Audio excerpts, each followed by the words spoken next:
Ireland. Ger Manley, the Cork Camogie manager, joins us on the line. Morning, Ger. How are you keeping? We're good. We're good this morning. It's a good feeling after winning. So, we're in great form. Massive congratulations. There was we've just been playing scenes from O'Connell Street yesterday, and Team Ireland coming home to just a sea of green in the city here. What were the scenes like in Cork yesterday, going back home with the trophy? Sure, we did it.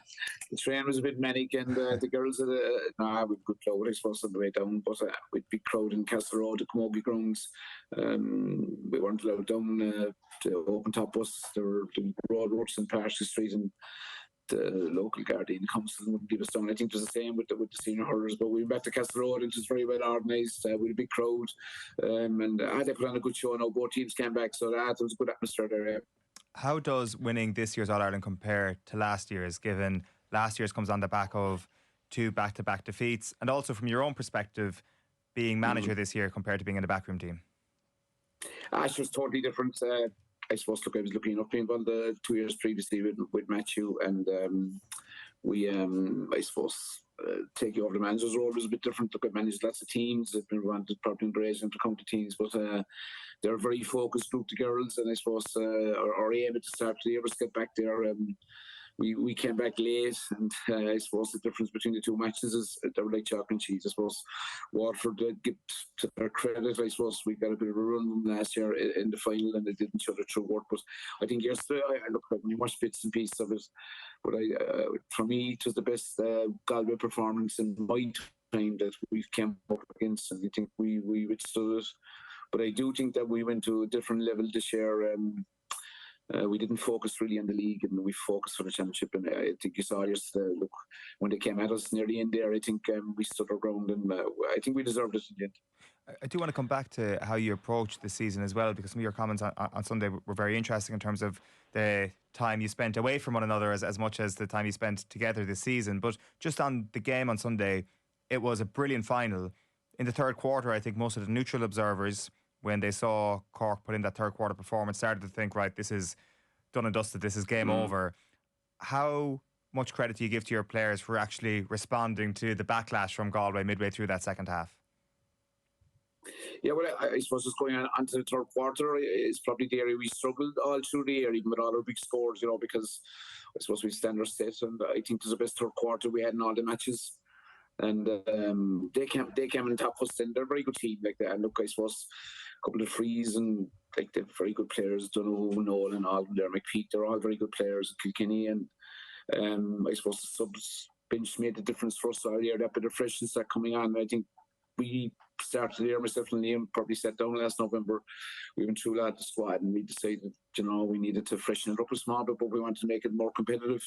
And I think that was a huge difference we had this year coming off the bench. I know you'd say we were playing matches earlier on where we were winning well, and we were still getting impact off the bench, but I think the practice makes perfect at times. Like, girls get used to it, and they know their roles, and I think that's a huge compliment to us. I think even as a management team, and I praised the management team after the match of this, that we stayed focused. We didn't sort of change our ways during the year. What worked for us, we kept at it. And look, even you can see some of the girls that came on, McCartan was excellent when she came on. Emma Murphy did well. Maeve Callan was outstanding. And look, I think that was a huge difference to us.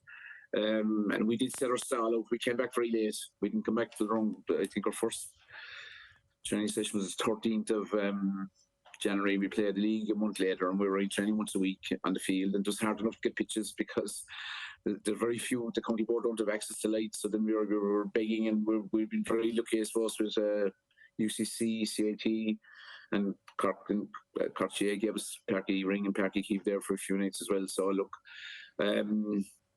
it worked. The plan, I suppose, that we could have came back. We were back probably in November the year before, but this year we came back a lot later, and I think it worked well. We gave them breaks during the year. We did a couple of training camps. We gave them a week off after the league, and gave them another week off after the Galway game in the championship. So I think the freshness there near the end is, like, Thompson really personified it there near the end, and Laura Tracy. Laura was badly injured earlier in the year with a hamstring strain. And I suppose Ashington played more matches this year than she probably has in 2 or 3 years. And it just worked out well, There's a lesson in that, I'd say, for a lot of teams, Ger, in terms of the less is more approach, not just teams in Camogie, teams in women's football, teams in men's football and hurling as well, I'd say, because there is definitely a culture of moving towards more. Yeah, I definitely agree. Chair. Like I had very good clean corners, an excellent coach. We sat down. Like I've been involved a long time myself, and I see teams out there 5 nights a week. Now the girls might be out 5 nights a week, but not with us. Do you know what I mean? They're like it was important. I suppose we did 3 nights in the field, and we did a gym session, and then they did another gym session themselves, properly, and we minded them really. Like we laid off coming up to the matches. I suppose the hardest block we did, I suppose, was before the Clare game in the Munster Championship, where we did break after the league, and the girls went for a bit of a holiday to fundraise themselves for their after the National League game after winning last year. We did a savage 3 weeks of training, and we probably trained very hard into that Clare Munster final game. Then we played a very good challenge game against another county 2 weeks after, and we trained hard again for the Munster final. So I suppose we did 5 out of 6 weeks, and then we were into the Wexford game, and we got a great game off Wexford. The first game, it was like monsoon weather down in Parky Ring, but definitely I think even for the men's game, I think they're training too much. You know, I think they're out fucking some of the county teams are out nearly 7 nights a week. It's impossible to keep fresh. You have to keep them fresh. I think our performances, I know Sunday you kind of go, we weren't probably as what we thought our standards were the size where we had, but then we're up against the 2 best teams, and you'd expect that 2 very good teams coming together to have a clash like that. You're not going to dominate the whole game. We said that, and like what we felt, I suppose where we probably improved a bit from last year was with we kept the scoreboard ticking over, and I at times, and even near the end when Galway got to 6 points, we always felt we've got the ball into the space and into the girls' inside that we would score. Ger, were you confident enough in your early stages as manager of the Cork team to let them have those weeks off, or is it something that you're able to do now because you know the group so well and you've had some success? I wonder, has it always been part of your makeup as a manager? No, I changed. Like I'm at it a long time now, and I definitely changed. I suppose, look, I was on the club scene a bit in Cork there, and found my own club Middleton there for years, and then I probably stepped back a bit at them because my own young fellas are involved, like nephews involved, and when it's close to home, you know yourself, and you're bringing Jay stuff home in the car, talking about matches, it doesn't go down well because I'm finding that we tend to don't talk about matches now for a day or two at home. If my son is playing, or sometimes the nephews start to leave it alone for a couple of days because, when you're talking, emotions come out a bit too fast. You don't do this. So, it's a huge thing now, I suppose, the freshness for players. And I suppose when they started out first, you'd be going, we'll back in January. I know my own club this year, Middleton, had to go back to around April to see your team. They're not playing championship till August. And I suppose in the good old days, there was a split season. They haven't done about a split season, but most lads played soccer, and girls were the same, played sports, different sports during the winter. Came into the GAA season, and always started St. Paddy's Day. When I played at the county, it was the same thing. We used to come back around January, and you had a few challenge games against college teams, and then it was finished in September. It was knockout, but there's so many matches there now. You're trying to mind them, do you know what I mean? And I suppose the girls are open champion now. Thursday week, they're back. It's just so hard. I don't know how they do that. Look, we picked up a few injuries. Like maybe Coppinger got a shocking injury there. With her hamstring, small little went down, and she's a dual player. She tore the tendon off her hamstring, and Maeve Callan had a grade 2. She was just lucky, Maeve, and it was a simple thing into a tattle inside in training. Our training was fairly hard now, and she just got entangled, went to go on, and the leg popped, and then another girl, Granny Callan, ruptured her Achilles there. The press night, actually, we had a press night just before the press came in, and a simple thing. So, we tried to mind them. I think the breaks, they appreciated the breaks because we never trained on a week. Like we always give them the bank holiday weekends.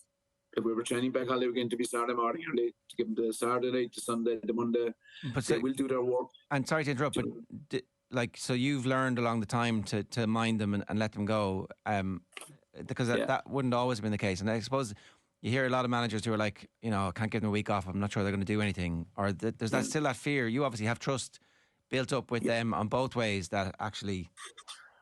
Well, I got to know them the last 3 years, but I suppose the experience I built up myself, and look, you can't kill them, and freshness is key when you're coming into championship matches. We always took 2 nights off this year before the matches, and we went back to training Monday, Wednesdays. So we gave them the Thursday, Friday off before every championship match. And then when we got to the final, we went back to training Tuesday, Thursday to make sure that the 2 nights off before the the Sunday. So they got into a routine, like they had their 2 days off before matches. I know, look, it might make a difference, but we just felt, that bit of fresh, and it gave us a break as well. Do you know what I mean? Because you need a break off it as well. It does feel that seems to be a theme about your approach, is keeping it simple, and there are other aspects to it as well. Like I believe that your backroom team wouldn't be the biggest either. She said no about that. The county board. Well, I suppose, look, we had some, I suppose, just Fiona Driscoll, Liam did the coaching, Liam Cronin, top class with Fiona Driscoll, selector. Brendan was a selector, but he was the goalkeeping coach. Wesley O'Brien was unavailable all the year. He was with us there for the last couple of years because it's family additions and that, and he came involved the last 6 or 8 weeks. Strength and conditioning lab from UCC, Dave O'Connell, we had the psychologist who's very important, is Michelle O'Connor. She's been involved in a good few teams. And then I suppose you might laugh at this now, and the most important people actually we had were the logistics lads. We had a lad there, Karen McCarthy's a very good friend of mine. He works with me there in the job, and when he's retired now, and he came in and making a cup of tea for the girls after training. You kind of laugh at that, but like small things like that made a difference. You know what I mean? Then you might think this is a harsh. No, I feel like minding stillers for me, because it's hard to get stillers, and like we don't have a huge pot of money to look after. And Cummins Sports actually looked after us very well for stillers. They sponsored us, Kevin Cummins, for stillers throughout the year. But it's just to like mind him, like I mean, and then we other lads like Dave, we did stats of it, like they all came in, Paul Ryan there and other lads, they just came in and do it after throwing back, and you need those lads. Do you know what I mean? I suppose I didn't realise how big backroom teams were. So I was involved a couple of years ago there. Davey came in first with a bigger backroom team. Matthew last year, we cut it well back, and this year it stayed the same. Right, okay. Because as part of that backroom team, you mentioned Fiona in there, and there was a great piece done last year just about the day you actually went to approach Fiona when her bike shop was flooded after one of the storms last year, and you'd made the remark that it was so important to have a former player in there, essentially a female selector inside in the backroom team with you. Yeah, and look, I said that, and I told him that I myself and Liam went in as a package with Wesley.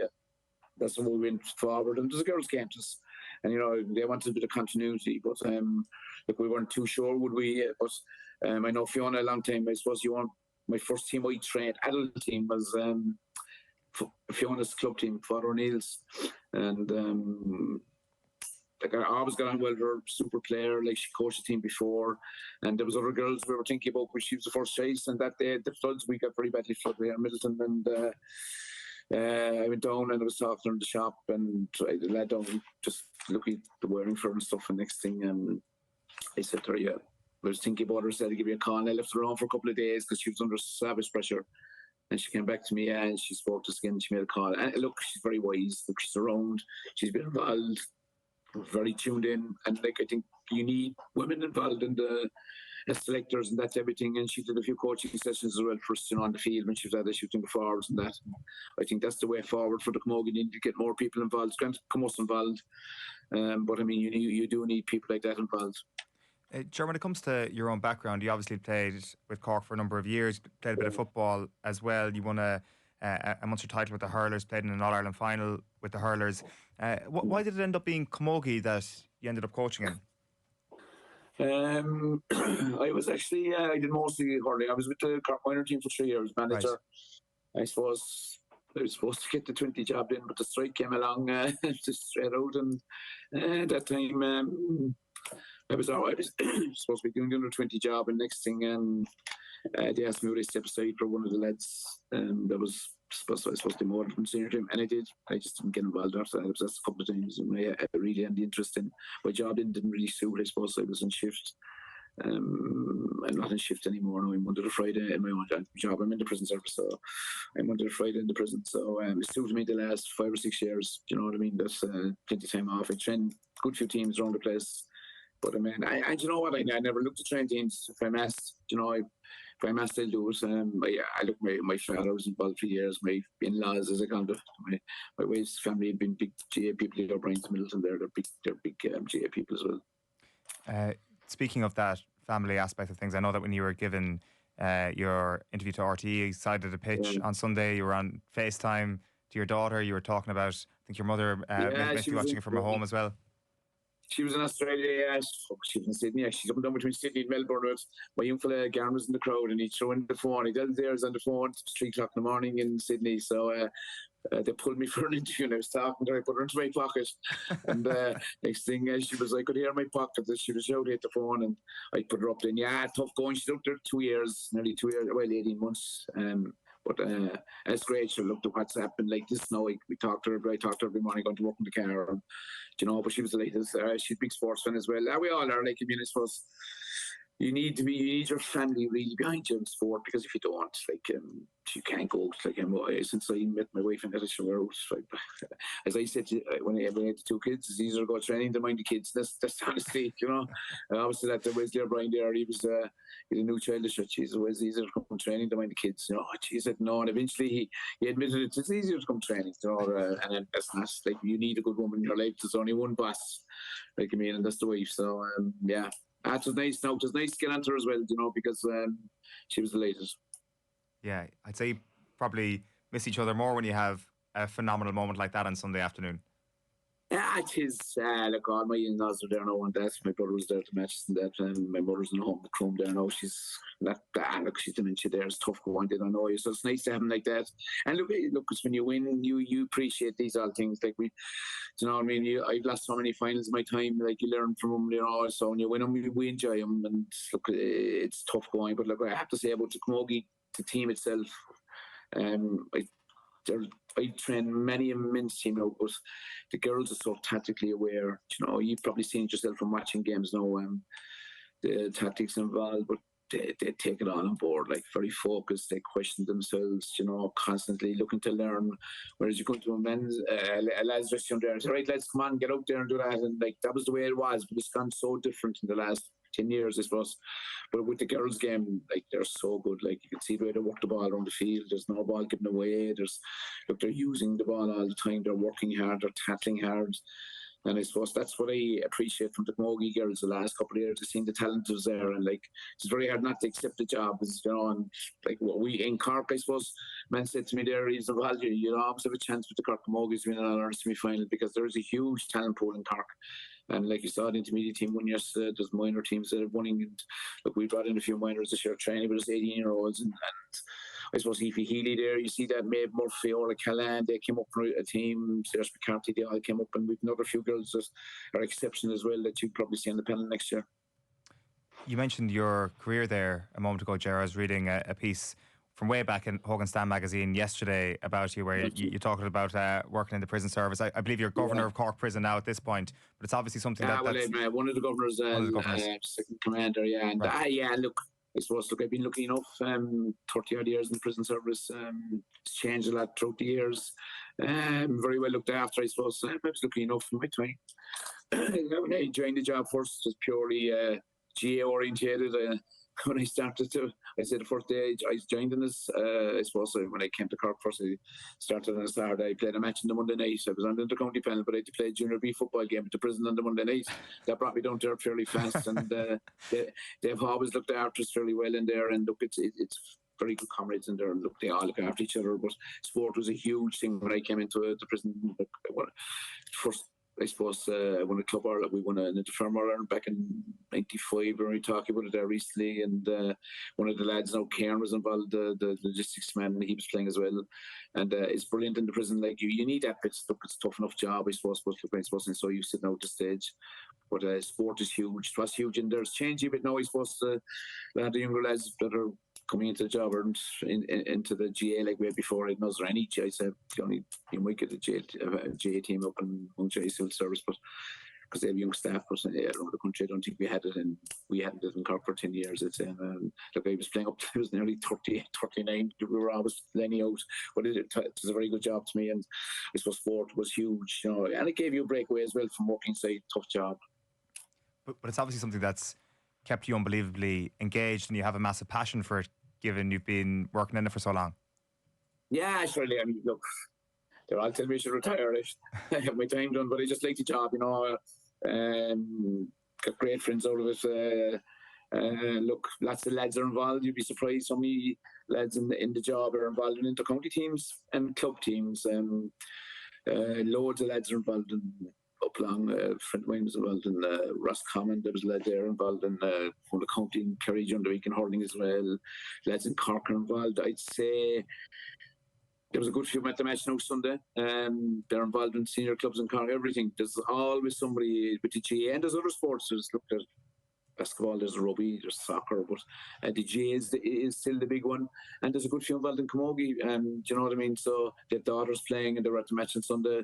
It's just a very close knit family in there. You know what I mean? It is a very tough job at times. But I suppose it's changed so much down through the years. Society's changed outside as well. You know what I mean? You can see it there at the moment. Things are very tough on the outside. The guards are a very hard job. So look, same for us, I suppose. But I mean, the guards 24/7. I suppose we get a bit of leeway. I probably don't as much. But the Camogie gave me a great breakaway from it, to be honest. You know, it's great to be involved in this. We'll be back into work now tomorrow, so that'll change then. Like I presume when you talk about the changes inside there, I presume there's been more of a move towards rehabilitation of inmates over the last 30 years or so. Like, is it a ridiculous question to ask if there's any skills that you can bring to Camogie management from what you've learned inside in the job over the last few decades? But it's reacting to things, really. I suppose we've lots of things that probably happen inside, you know, and you have to react to just make decisions, I suppose, at times fairly quickly, but you think together. I suppose a lot of leadership, you know, because people expect you when you get up to my level, you know, to make the right calls. And that's something, and you have to look after staff, I suppose. That's always my motto. I was always looking after people, and I suppose same to girls. I look after the girls, and they come first. And you know, as I said, I have a bigger family now. I have a family at home. I suppose for the last couple of weeks there, I suppose my family had always come first. You know, and I suppose then you kind of go. The Camogie comes second, and then the job, and I suppose the way at the moment it's just the Camogie was coming first, you know. But we've such a big family inside the prison. You know what I mean? I never had as much as goodwill, I suppose.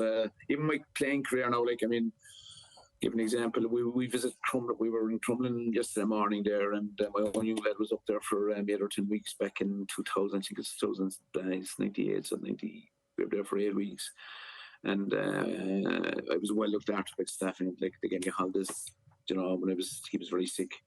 And that's just the way the prison is, really. They look after each other. It's really family linked work job, you know what I mean? And look, we've good days, we've bad days. And I met one of I didn't realise I went into the hospital yesterday, and there was a lad from Wexford, and next thing I looked at his mother, and she said, "Oh yeah, next there," and she went, "Georgia," and it was emotional enough, and that actually brought us back down to fairly fast yesterday. You know, the amount of young kids that are sick, and there were so many people up from Cork as well. You know, then well there was Leash and Carter. He's the Leash under 20 hurling manager. He's the young child that was sick there, and you know, it brings it back to reality. And it's just important, you know, looking after people. And I suppose that's what I've learned from the prison. If you look after people, they respond.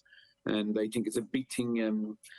If I do somebody a favour, even my own line of work, or do it for the girls, you get it back tenfold. And I think that's very important when you're dealing with people, that you look after them. And I think that's what I hope I've done with the Camogies in the couple of years. And I hope I improved a bit this year. I think that's certainly been the case, Ger. Listen, I'm sure we'll have you on again at some stage before the drive for 3 in a row begins, but it's been an absolute pleasure chatting to you this morning. Enjoy the rest of the celebrations, and we'll chat to you soon.